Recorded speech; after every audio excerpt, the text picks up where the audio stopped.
Number 6 of the University of Maryland women's basketball team is a 6-foot guard who transferred before this season from Princeton University. During her last year at Princeton, she was named Ivy League Player of the Year and earned All America honors from the Associated Press. Playing slightly more than 30 minutes per game this season, she's averaging 14.2 points with a field goal percentage of .43 and 3-point percentage of .31, and she joins us now. Abby Meyers, welcome, and thank you for taking the time to chat today. Thanks for having me. Reflecting on those statistics, how have you found your style of play has changed through college, both at Princeton and now at Maryland? Yeah, I think for me, it's really just the confidence that's changed. I kind of hold myself a little higher now on the scale of performance, and just trying to be a leader out there and use my voice. But it's definitely more, I would say, like controlled and reined in than good old high school when it was 1v1 and attacking the paint and kind of being a little showy. But now it's just very much playing my role, playing what I have to do, and scoring the ball. Is there a difference, and is there such a thing as a difference between playing at the Ivy League level versus Big Ten? Yeah, I think there is definitely a difference, and I think the big difference that I've noticed is size and athleticism. I think the skill is there, the talent's there, there's less discipline, but what makes up for it is as I said, the size and the athleticism that comes in Power Five conference and Big Ten. Can you provide insight for our listeners about the struggles and simplicities of playing for different coaches, given you played for coaches Banhart and Berube at Princeton and now Coach Freeze at Maryland? Yeah, I think the coolest thing about just my college experience is that I've been coached by an all-female staff every year, whether it's under Banghart, Ruby, or Coach Freeze. And I think that's just like a really, really like powerful and special thing is to be coached by powerful women who are doing great in their field, in their industry. And I think that when you have to be coached by someone new, right, you're kind of coming in trying to prove yourself all over again. So with Banghart, I was able to, she recruited me, she knew what I was about. And then with Berube, she really didn't know anything about me. So I had to really kind of just like prove myself, show her what I was capable of, and trust the process. So I think that's a big thing, is just trusting the process, doing what the coach wants you to do, not what you want to do. Build the trust there, and then eventually you can kind of get more of the green light and do what you do best. Maryland is ranked number 11 in NCAA women's basketball. As March creeps up slowly, has the team's focus changed for a potential long-term run, or has coach emphasized and stressed focusing 1 week at a time? Yeah, stay in the present, right? I think every day is building towards our end goal, but if we get too distracted by the end goal and where we want to be and what we want to do, it's gonna affect us in the short term. And so we got some big games coming up, and we're just focusing on those, and it's just building blocks. Really, we got to take every game counts the same, whether it's Iowa, whether it's Ohio State, whether it's Rutgers. It's a winner, it's a loss. So we got to make sure that we can focus on the present and work our way towards the end. This is a great bridging point when you were mentioning those other Big Ten conference teams, because most of our listeners, I don't believe, have tremendous exposure to Division I athletes here at Brandeis, given that it's a small liberal arts Division III school. Can you share details about how you're able to balance classes amidst practices, film sessions, and travel periods when you're on the road, and all doing this on a routine basis? Yeah, and when I was at Princeton, and people would constantly talk to me like, how do you manage everything? And it's the same thing at Maryland or any other school, right?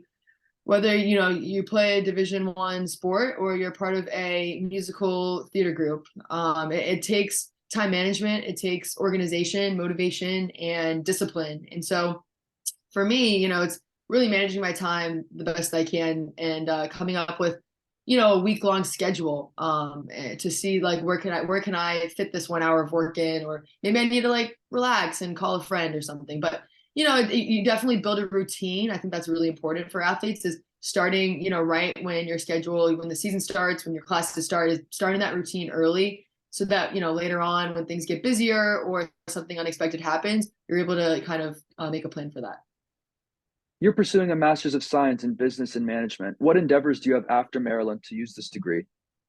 Yeah. At Princeton, I majored in public policy, and here I'm getting a master's in business and management. I think it's just a really, really cool program that has given me great exposure to the business space, the industry, and hopefully, I'll take it with me into sports and entertainment, finance, whatever I'm interested in. For me, I'm not trying to sell myself short. I'm not trying to narrow the field, when it comes to what industry. But for me, the next couple of years, I really want to play professional basketball. So that's kind of where I'm setting my sights.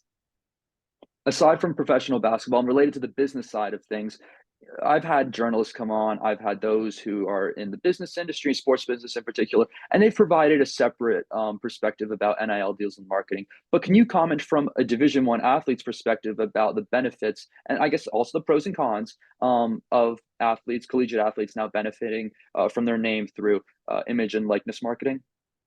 Yeah, I think name, image, and likeness is definitely a very powerful tool that has been given to athletes because for so long, different businesses and schools have been able to profit off of our name, but we haven't been able to do the same. So I think it's definitely provided every athlete, college athlete, and even at the high school level too, like the ability to profit off of their name. And I can say from personal experience that the opportunities are there. It's one of those things, though, if you don't have the social media platform, if you don't have a verified, tag on Instagram or on whatever, it's going to be difficult for, you to find opportunities. So you have to be the one to kind of put yourself out there, reach out to local businesses that maybe mean something special to you, that have similar values, and for you to kind of like, take the chance and be like, hey, I'm so and so, I'm Abby Meyers, I played division basketball at University of Maryland. I'm Ivy League Player of the Year, All-American. I, have a Jewish background, and I think,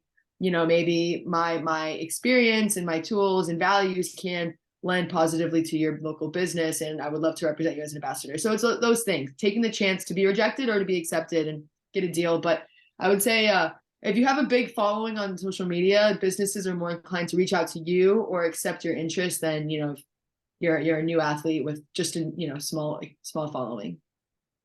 The COVID-19 pandemic affected athletes in a variety of ways. How did the cancellation of the 2020-2021 season at Princeton affect your outlook of continuing to play collegiate basketball? Yeah, I think in hindsight, whenever something terrible, and catastrophic happens in your life, there's always a silver lining in the end. And at least from personal experiences, whenever something bad happens in my life, something good comes out of it. So with COVID-19, it definitely affected my season. The Ivy League, all athletes in the Ivy League did not have 2021 or 2020 and 2021 seasons. However, I was still enrolled, and that gave me that extra year of eligibility. So I would never be here at Maryland having the exposure, the opportunity to play at a Power Five conference school if it weren't for COVID. So for me, it just really motivated me more. I worked out every morning, every day, early. I was able to focus on my schoolwork more, my grades. I'd say that year, for many people, maybe it was worse for them, but that year I just focused on my academics. It was the best year I've ever had academically at Princeton. That isn't to say the other years weren't great, but that was my best year. And so, I was able to kind of benefit and focus on other priorities other than basketball for once in my life. And it gave me a kind of a shift of perspective that I needed. And shifting now from COVID to Brittany Griner. So we'll keep it within the realm of current events, but Yeah. female basketball players have aspirations of playing in the WNBA or overseas. Yet Brittany Griner's detention in Russia may have changed their opinion on a future basketball career. How has her situation changed your outlook of pursuing professional women's basketball opportunities? Yeah, I think in terms of my individual outlook, I wouldn't say it's really changed a lot. Personally, prior to Brittany Griner, I never really would want to have played in Russia, and just mainly because of the quality of life there for me. It's less about the money opportunity than for the overall experience that I would want to get in the people. So for me, Russia would never have been on that list. So it doesn't really affect me. However, I think, in terms of the standpoint of the WNBA, the NBA, they need to find other avenues to support these amazing female athletes, right, financially, so they don't have to necessarily go to Russia to receive the biggest contracts of their life. They can go to other places. They don't have to go overseas. So I think that the conversation has really has been, making headway on how can we best support these female athletes so this doesn't happen again. But yeah, that's my take on it. I think a lot of both our listeners, but also just students and just the general population is aware of the disparities. However, it's during these moments when, the NBA finals are around and you hear how much Steph Curry makes in a single minute or in a single period, and then how much, those in the WNBA make, and it's these disparities at the end. That's when people's eyes really become wide, and they understand, the struggles and the reasons why athletes, including Brittany Griner, have to pursue these avenues, and what professional leagues can hopefully do in the future to make up for this. Yeah, right. Maryland has already played South Carolina and UConn this season. As the schedule now shifts to conference play, is there a particular game you've circled on the calendar? Iowa. Iowa at Caitlin home. Clark? Let's get it. Yeah, I guess I've never seen her play in person. I've never played against her personally. She's an amazing, once in a generation player. I want to know what it feels like to play against her. And then how, just overall, can you share for our listeners what the experience was like playing for UConn or playing against UConn in South Carolina?